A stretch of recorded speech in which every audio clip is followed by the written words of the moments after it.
नमस्कार साथियों, मैं हूं विकास। स्वागत है आप सभी का अपने चैनल पर। साथियों, आज की चर्चा में ये आपको लिए चलता हूं बदायूं, जहां से एक बड़ी ही दुखद खबर आई हुई है। और खबर ऐसी जिसने समाज को झकझोर कर रख दिया है। खबर ऐसी जिसने समाज के उस ताने बाने को कहीं ना कहीं ठेस पहुंचाई है, जिसमें सभी मिलकर रहते हैं। तो साथियों, आपको बता दें कि अभी जो है 2 दिन भी नहीं बीते थे कर्नाटक विवाद को हुए हुए, और देश में सांप्रदायिक सद्भाव का जो हमारा ताना बाना है उसको छिन्न भिन्न हुए अभी कर्नाटका में 2 दिन भी नहीं बीते थे कि एक खबर अब बदायूं से आ गई है। जहां बदायूं में सिर्फ दो जो मासूम बच्चे हैं, यानी उनकी जो उम्र थी वो सिर्फ जो है 6 साल और 8 साल के बीच में थी। उन दोनों ही बच्चों की जो है निर्मम हत्या कर दी गई है। और ये दोनों ही बच्चे अपनी मतलब जो है अपने घर में खेल रहे थे। उसी दरमियान उनके घर के सामने बाहर नाई की दुकान किए हुए कुछ शख्स आते हैं, और वो जो है उसकी मम्मी का जो वहाँ पर उन्होंने भी, उनकी माँ ने जो पार्लर की दुकान कर रखी है उसे को देखने की बात करते हैं। और इस बीच वो दोनों वहाँ पर जा कर के उनकी हत्या, मतलब उन दोनों ही बच्चों की हत्या कर देते हैं। जबकि जो तीसरा बेटा था उसको, वो किसी भी तरीके से वहाँ से बच निकलने में कामयाब रहता है। तो आपको बता दें कि ये पूरा जो मामला है वो बदायूं की बाबा कॉलोनी का है।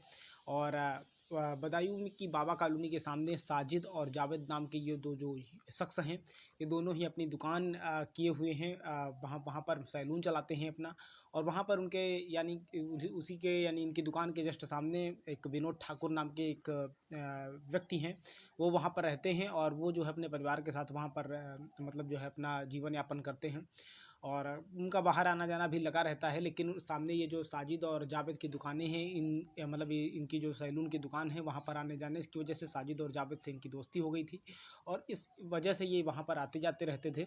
लेकिन वहाँ पर मतलब जो है कि इनसे, इन दोनों लड़कों से उनकी जो संबंध है उनके, वो इतने घनिष्ठ हो गए थे कि वो ये दोनों उनके घर तक भी अंदर तक आ जाते थे, और वहाँ पर बैठ कर के इनके साथ चाय वाय भी पीते थे, और इस तमाम सारी जो चीज़ें हैं उनको वहाँ पर किया करते थे। तो विश्वास इतना गहरा था कि जिससे कभी ये भरसक ही नहीं हुआ कि आने वाले समय में यही दोस्ती इनके दो जो यानी कि जो विनोद ठाकुर हैं उनके 2 मासूम बच्चों का काल बन जाएंगे। तो पूरा मामला जो है कुछ इस तरीके से शुरू हुआ कि कल यानी कि शाम को जो है ये साजिद और जावेद, ये दोनों जो है अपनी पत्नी को प्रेग्नेंट बता करके विनोद ठाकुर के घर आते हैं। और वहाँ उससे कहते हैं, उनकी पत्नी मतलब संगीता होती हैं वहाँ पर, विनोद ठाकुर की पत्नी का नाम संगीता है। और संगीता से कहते हैं कि भाभी मुझे 5,000 रुपये चाहिए, मेरी पत्नी जो है वो प्रेग्नेंट है और इसके लिए मुझे कुछ पैसों की ज़रूरत है, आप मुझे दे दीजिए। तो इसके बदले में वो उन्हें फ़ोन करती हैं अपने पति को, और कहती हैं कि आप जो है वो बैठिए और मैं आपके लिए चाय बना देती हूँ, और तब तक जो है आप बैठिए, और इधर मैं भैया से भी बात किए लेती हूँ और आपको मैं पैसे दिए देती हूँ। और इसके बाद में मतलब जो साजिद है वो ऊपर चला जाता है, और ऊपर जाने के बाद में वो मतलब छत पर वहाँ पे बैठ जाता है। और बच्चे से, इस बच्चे का नाम जो है वो आयुष और आहान बताया जा रहा है। इन दोनों ही बच्चों से वो पानी लाने के लिए कहता है। तो एक बच्चा पहले जाता है, जिसका नाम आयुष बताया जा रहा है, और वो बच्चा जो है वहाँ पर पानी लेकर के जब वहाँ पर जाता है, उसके बाद में अचानक से लाइट, कमरे की जो लाइट थी उसे बंद कर दी जाती है। माँ देखिए नीचे चाय बना रही है, और उधर ऊपर जो है एक साजिश का खेल चल रहा है, और वहाँ पर वो जो है पहला जो बच्चा है, जो आयुष नाम का जो बच्चा है, उसका वहाँ पर उसकी जो है गर्दन रेत करके वहाँ पर हत्या की जाती है। फिर इसके बाद में जब दूसरा बच्चा भी पानी लेकर के मतलब पहुँचता है, और इसके बाद जब दूसरा बच्चा अचानक से पहुँचता है तो उसकी भी वहाँ पर उसी तरीके से निर्मम हत्या की जाती है। तीसरा बच्चा जो है वो किसी भी तरीके से वो पूरे घटनाक्रम से बचने में कामयाब हो जाता है, और वो वहाँ से किसी भी तरीके से निकलने में मतलब भाग खड़ा होता है। मतलब वो कुल मिलाकर के वो किसी भी तरीके से अपने को उस दरिंदे के चंगुल से बचाता है, और वहाँ से निकलने के बाद वो अपने घर में इसकी खबर देता है। लेकिन तब तक वो जो 2 मासूम बच्चे थे उनकी जान जा चुकी थी। तो इस तरीके से मतलब उसने दरिंदगी का इतना भूत सवार था कि उससे जो है छोटे-छोटे 2 मासूम बच्चे जिनकी उम्र 6 साल और 10 साल के आसपास थी, वो भी नहीं दिखाई देते हैं, और वो जो है इनको निर्ममतापूर्वक मार देता है। इसके बाद में तब तक घर में चीख-पुकार मच जाती है, और माँ दौड़ती है, और इसके बाद ये अपने भाई की बाइक पर बैठ कर के वहाँ से भाग जाता है। और भागने के बाद में पुलिस फिर अपना काम शुरू करती है। लोगों का विरोध शुरू हो जाता है, लोग सड़कों पर आ जाते हैं। तमाम जो सांप्रदायिक सौहार्द था बदायूं का, वो बिगड़ने का खतरा दिखाई देने लगता है। लोग सड़कों पर आकर के नारेबाजी शुरू कर देते हैं, और वो एनकाउंटर की मांग करते हैं। ऐसा कहा जाता है इसमें इस बुरे के बुरे मामले में मतलब जो है पहले लोगों को शक होता है कि पुलिस की कस्टडी में है दोनों, तो दोनों वो लोग चौकी पर भी का घेराव करने की कोशिश करते हैं, चौकी से निकालने की भी कोशिश करते हैं। उसके बाद में जब पता चलता है कि नहीं पुलिस की गिरफ्त में नहीं है, तो पुलिस पर दबाव बढ़ाया जाता है और फिर पुलिस जो है अपनी जो आगे की कार्रवाई है वो शुरू करती है, तफ्तीश मतलब वो जो जाँच का दायरा आगे बढ़ाती है।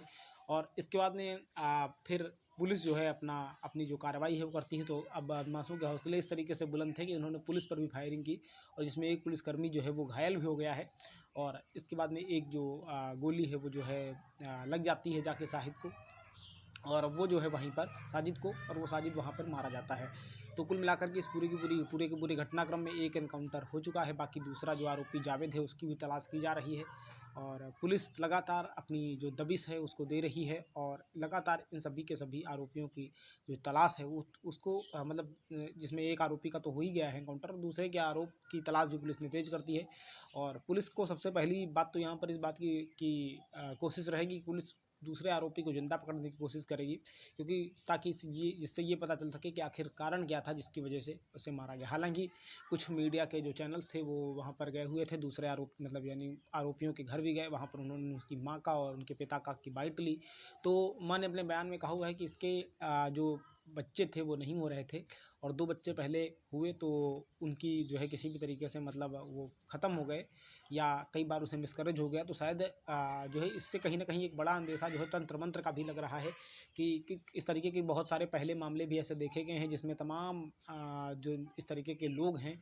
ऐसा ही एक मामला इधर बुंदेलखंड से भी एक बार सामने आया था, जिसमें एक नवजात बच्चे को जो है वो बाहर ले जा कर के उसे बिस्कुट का लालच दे करके उसकी जो है मतलब उसकी जो है हत्या कर दी गई थी।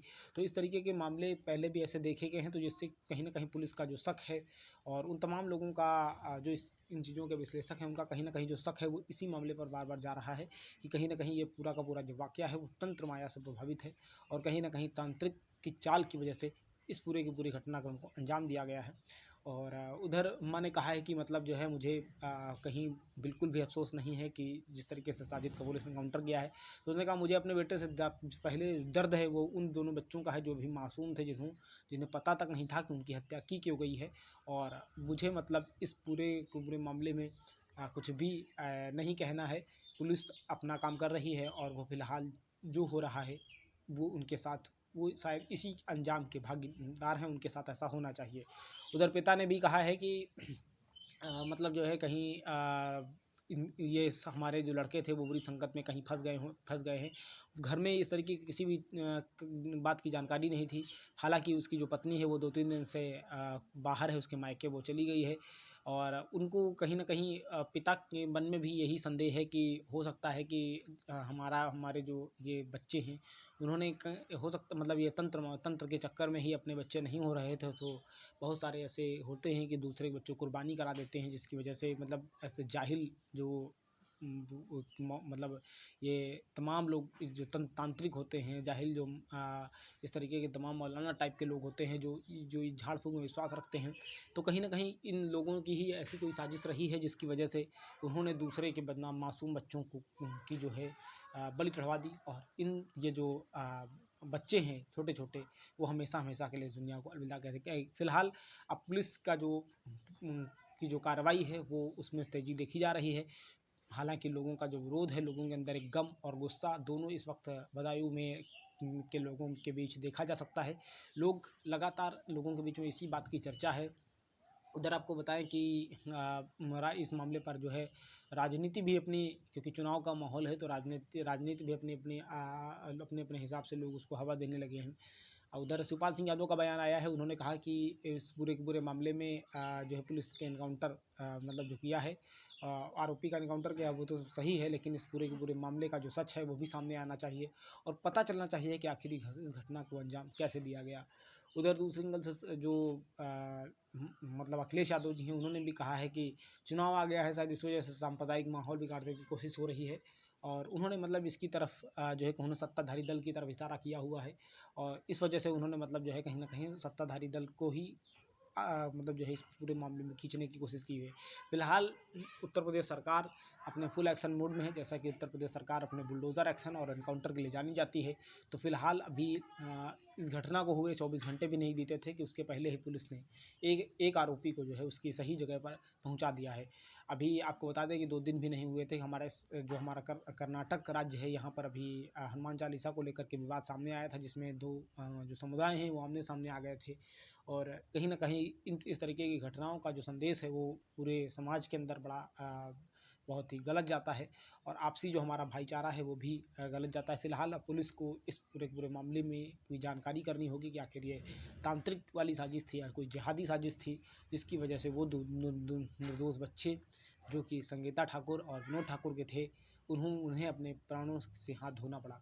आप बता दें कि इस पूरे मामले में वो बच्चा भी शायद अगर वो भाग नहीं पाता, और जिसने उसने बताया कि अगर उसके पैर में, यानी आरोपी के पैर में अगर काँच ना घुसी होती, तो शायद वो बच्चा भी आज जीवित नहीं होता, उसे भी अपने प्राणों से हाथ धोना पड़ता। फिलहाल अब पूरे के पूरे मामले की जो जाँच है और कार्रवाई है, पुलिस लगातार इसमें अपनी तेज़ी दिखा रही है, और आरोपी के चाचा और पिता दोनों को ही पुलिस ने अरेस्ट कर लिया है। पुलिस लगातार इस मामले में उन सभी एंगल से जांच कर रही है ताकि घटना का सच सामने आ सके, और ऐसी क्या वजह रही जिसकी वजह से ये दोनों जो आरोपी हैं, जो उसके घर के, यानी कि उन बच्चों के घर के सामने ही रहते थे, वो एकदम से दरिंदे हो बन गए, और उन्होंने अपने जो उस तरह है, या जो उनका हथियार था जिससे वो बाल बनाया करते थे, उससे उन्होंने उन निर्दोष बच्चों की जान ले ली। तो साथियों, पूरे पूरे मामले पर अभी हमारी नज़र बनी हुई है। इस पूरे की पूरी घटना पर जैसा भी अपडेट होगा हम आप तक पहुंचाएंगे। फिलहाल सतर्क रहिए, सुरक्षित रहिए, और इस तरीके के तमाम लोगों पर जो आपके घर में आते जाते हों, और जिन पर आपको कहीं से भी कुछ भी संदेह हो, तो उस पर अपनी निगाह भी बरकरार रखिए ताकि आपके साथ भी कुछ ऐसा ना घटित हो। तो साथियों, आज के लिए रखता हूँ इतना ही। मिलते हैं फिर किसी अगले वीडियो में, तब तक के लिए मुझे दीजिए इजाज़त। आप सभी ने इतनी देर तक देखा, इसके लिए आप सभी का बहुत बहुत धन्यवाद। Thank you very much. जय हिंद, वंदे मातरम, भारत माता की जय।